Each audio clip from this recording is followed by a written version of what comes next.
자, 이제 지금까지 했던 거는 이제 공통적으로 들어가는 내용에 대해서 설명을 했던 거고요. 이제 각 기능에 대해서 하나하나 보도록 하겠습니다. 곡면 황삭 가공에서 가장 먼저 나오는 게 이제 평행 가공 경로인데요. 여기서 이제 추가로 얘만의 어떤 그 조건 이런 것들이 있을 경우에 설명을 하겠습니다. 기본적으로 지금 했던 것들은 생략하고 설명을 하죠. 그다음 평행 가공이다. 이제 황삭이죠. 황삭인데 선택을 할 때 통상 그 보스 또는 캐비티 형상으로 되어 있는 제품 형상을 가공할 때 유용한 가공 방법이다 되어 있는데, 여기서 이 평행 가공 형태는 단순한 어떤 형태예요.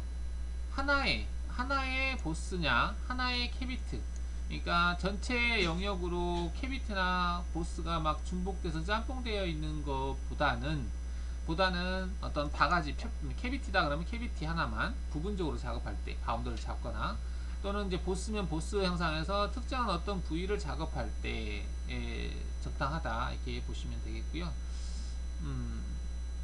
일단 이제 처음 선택할 때 보스냐 캐비티 선택하는데 이제 기타로 해서 작업을 하시면 되겠습니다. 조건에서 이제 각 공차라든지 뭐 되어 있는데, 여기서 이제 절삭 방법이 한 방향이다 라고 되어 있는 부분이 있는데요. 한 방향은 한쪽으로만 절삭하고 돌아올 때는 떠서 다시 시작점으로 돌아오겠다. 우리가 윤곽가공 할 때 한 방향 또는 왕복 같은 의미로 보시면 되겠습니다. 그 다음 최대 절삭량은 다 공통된 내용이고, 이제 진입할 때 한 방향으로 진입하겠다, 양방향으로 진입하겠다 그런 내용이 있는데, 자 그러면 얘를 하기 위해서 Alt1을 해서 다 보이게 한 다음에, 자 얘를 가지고 평행 가공을 10파이짜리 평으로 평행 가공을 해 보겠습니다. 얘를 그러면 가공 경로에서 곡면 황삭 평행 가공 체크하시고 미지정 체크 전체 다 선택한 다음에, 자 드라이브 대상 곡면 선택했고요. 영역은 굳이 선택하지 않아도 돼요. 전체 가공 범위하고 바운더리가 같다면 이 평행 가공은 바운더리를 선택하지 않아도 됩니다. 물론 선택해도 되고요. 그 다음 체크 곡면도 뭐 딱히 됐고 그냥 확인하겠습니다. 자, 공구는 10평으로 하겠다 체크되어 있는 상태에서 곡면 조건에서 일단은 안전 높이라고 하는 부분을 이제 50이라고 줬는데 체크를 하겠습니다. 황삭이니까 0.5로 가공 여유를 줄 거고요. 그 다음에 공차는 0.5 가공 여유에 대해서 0.1 정도면은 괜찮다라고 하는 거죠. 그래서 한 방향을 체크하고, 최대 가공 간격은 XY 방면, 측면 간격입니다. 측면 간격은 공구의 반경 정도 주는 걸로 하고, 그 다음에 최대 스텝 간격, Z 반경이죠. 스텝 다운, 스텝 오버 이렇게 보시면 되겠습니다. 스텝 오버는 옆으로, 스텝 다운은 수직으로. 그래서 가공 방향이 한 방향 왕복이 되어 있는데, 한 방향으로 되어 있는 상태에서요. 여기서 이제 양방향 한 방향 되어 있는데 다중 Z축 진입을 일단은 체크를 하고 보겠습니다. 그 다음에 Z축 적용되어 있고 깊이 제한 되고 틈새 뭐 일단 기본값을 하고 확인해 볼게요. 작업하는 것을 한번 보면, 자, 위에서부터 보죠. 자, 지금 얘가 작업하는 거 보면 여기서 이제 내려와서 작업을 했어요. 그리고 나서 떠서 다시 시작 위치로 돌아옵니다. 이게 우리가 윤곽 가공 하듯이 한 방향으로만 계속 치는 거예요. 이렇게 이게 한 방향이 되겠습니다. 계속 떠서 이동하고 떠서 이동하고 이런 식으로 작업을 하죠. 이게 한 방향이고요. 만약에 양방향을 왕복을 체크한 상태에서는 한 방향보다는 떴다 내렸다 하는 게 좀 줄죠. 그래서 얘가 작업할 때 보면 여기서도 여기서 갔다가 다시 돌아올 때 그냥 이속 높이가 뜨지 않고 온다는 얘기죠. 그럼 얘도 마찬가지로 작업할 때 여기 들어갔다가 이렇게 양쪽으로 지그재그로 왔다 갔다 한다. 근데 얘 같은 경우는 보면은 이제 이 부위를 지금 타고 넘어가지 않는 이유는 뭐냐면 전 단계에서 여기는 작업을 했거든요. 그래서 얘가 굳이 얘를 타고 넘어갈 필요가 없어서 일단은 안전하게 떠서 옆으로 간 거예요. 이거는. 그래서 이제 왕복 형태를 이렇게 결정한다라고 보시면 되겠고요. 그 다음에 스택 관계 됐고, 여기는 이제 다중 Z축 진입이라고 되어 있는데, 다중 Z축 진입은 이제 뭐 위로도 올라가고 내려가고 캐비티 형상을 작업할 때 얘는 좋은 방법인데요.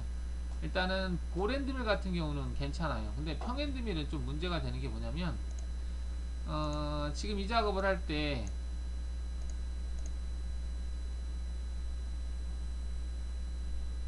여기서 이제 내려갈 때요. 내려갈 때 수직으로 절삭을 한다는 얘기죠. 지금 수직으로 내려가면서 지금 절삭하고 있는 거거든요. 경로 자체가 내려간다는 얘기는 이렇게.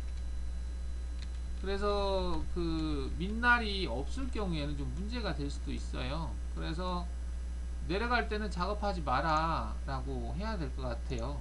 그래서 얘를 한 방향으로 체크를 하고요.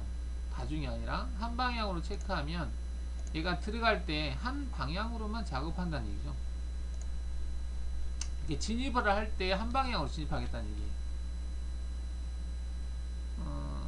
지금 얘는 이제 지금 여기서 이제 좀 차이가 있는데 이 경로를 보시면은 얘가 여기서 이제 들어갔다가 옆으로 가요. 갔다가 여기서 갔는데 이 부분에서 들어갔다가 내려가진 않고 떠서 가는 거죠.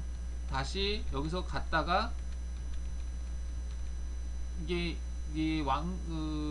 Z축 절삭 그거는 이 부분에서 갔다가 떴다가 다시 여기서 내려오면서 작업을 하고 있는데 이렇게. 근데 한 방향으로 하게 되면 이쪽에서 작업하고 반대쪽에서 작업하고 이렇게. 그러니까 이렇게 작업하고 이렇게 작업하니까 내려갈 때 이렇게 작업하는 게 아니고 밖에서 안으로 들어오는 한 방향으로만 작업을 한다는 개념으로 보시면 되겠어요. 얘도 마찬가지로 작업할 때 여기서 이제 이쪽에 작업했고 반대쪽에 작업하는 거죠. 자, 근데 이거 하다 보니까 그러면은 여기 들어갈 때도 어차피 밑날이 먹네 이렇게 할 수도 있죠. 지금 여기서 밑날이 먹고 있거든요. 그러면 의미가 없지 않느냐 이렇게 할 수 있는데 이거는 우리가 끝단 이송해서 확장하면 돼요. 조건에서 틈새 이송해서 여기다가 6 정도를 확장하겠다라고 주고 만약에 경로를 생성하면 일단 들어가는 부위에서 밑날이 먹지 않게 들어간다는 얘기죠. 들어갈 때.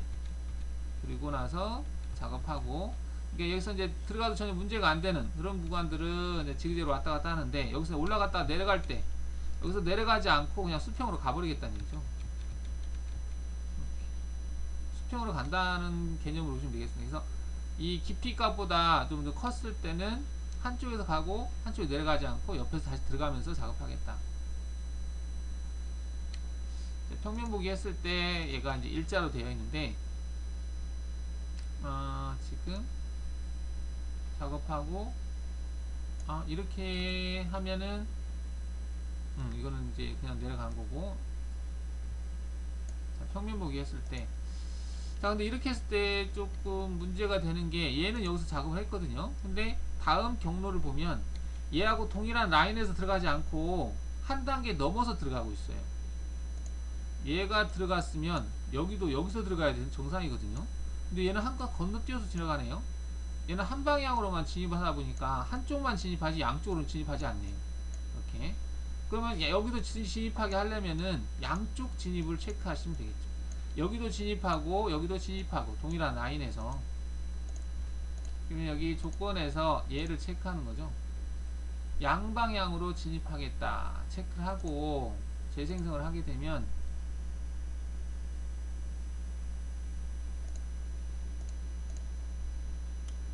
자, 경로를 확인해 보면 쭉 가다가 자, 이쪽에서도 들어갔고 동일한 Y축 Y값이 지금 마이너스 34.470인데요 이 Y값이 바뀌지 않는 상태에서 이게 한쪽에서 진입하면 반대쪽에서도 동일한 위치 Y축 값에서 들어간다. 여기서 들어갔으면 여기도 여기서 들어가고 들어가는 위치가 같다는 얘기죠. 여기서 들어가고 반대쪽에서도 들어가고 동일한 높이에서 양쪽에서 들어가겠다 이렇게 보시면 되겠습니다. 한쪽에서만 들어가는 게 아니라 진입을 할 때 한 방향으로 진입을 할 거냐 양방향으로 같이 진입을 할 거냐 그런 내용이고요. 자, 자, 여기는 이제 마이너스 방향으로 절삭 적용하겠다라고 되어 있는데, 일반적으로 그 민날이 없는 대상을 작업할 때는 마이너스 방향 절삭은 꺼주는 게 좋겠습니다. 왜냐하면 마이너스 방향이라고 하는 것은, 플러스 방향은 올라가면서 치는 것은 플러스 방향이고요. 이게 형상이 있었을 때. 근데 마이너스 방향이라고 하는 것은 내려치는 거거든요. 내려치면 아무래도 공구가 있었을 때 이 민날 부분이 달 수 있겠죠. 그래서 고랜드밀이나 뭐 경우에 따라 고랜드밀 같은 경우 밑으로 들어가서 상관이 없기 때문에 그냥 다중으로 하면 되는데, 평핸드밀 같은 경우는 이제 경우에 따라서 밑에 날이 없는 어떤 공구라든지 또는 커터 같은 경우, 이런 것들은 이제 마이너스 방향은 꺼주는 게 좋겠습니다. 마이너스 방향을 끄고 그 다음에 여기에서도 양방향으로 체크하고 재생성을 하게 되면, 내려가면서 절삭하는 형태는 무정도 빼겠다, 그런 의미로 보시면 되겠습니다. 그래서 얘가 작업할 때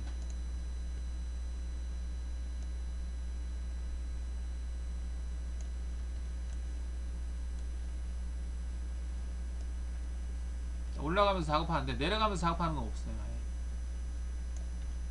아예 없이 그냥 계속 올라가는 형태로만 작업하는 거죠. 그럼 이렇게 하면 미적사tem이 많지 않느냐? 그럼 중삭을 거쳐야 됩니다. 얘는 항상 중삭을 해야 돼요. 미적사tem이 상당히 많아요. 다른 그 포켓 가공에 비해서. 얘를 모의 가공해보면 결과만 보겠습니다. 풀패스는 안 보이게 하고 보면 지금 이렇게 되거든요. 그러니까 이제 엉성하죠. 엉성한데 대신에 이제 외곽에서 들어가면서 그 커터라든지 페이스 커터 큰 공구를 사용할 수가 있거든요. 이렇게 하면서 일단 여기는 제거 안 된 것들은 자동 중삭이라는 기능이 있기 때문에 그 기능을 이용해서 절삭이 안 된 부위만 제거하는 그 기능을 사용하시면 돼요. 그때는 민날이 있는 또는 보랜드밀 이런 것들을 사용을 해서 작업을 하시면 전체적으로 빠른 시간 안에 그 소재를 제거해야 되는 경우만 이걸로 사용하고, 그 다음에 이제 어느 정도 작은 공구를 가지고 이제 걷어내는 중삭 개념에서 걷어내는 용도로 사용을 하시면 되겠습니다. 그런 정도 사용하는 게 이제 자동 중삭이라는 기능이 있어요.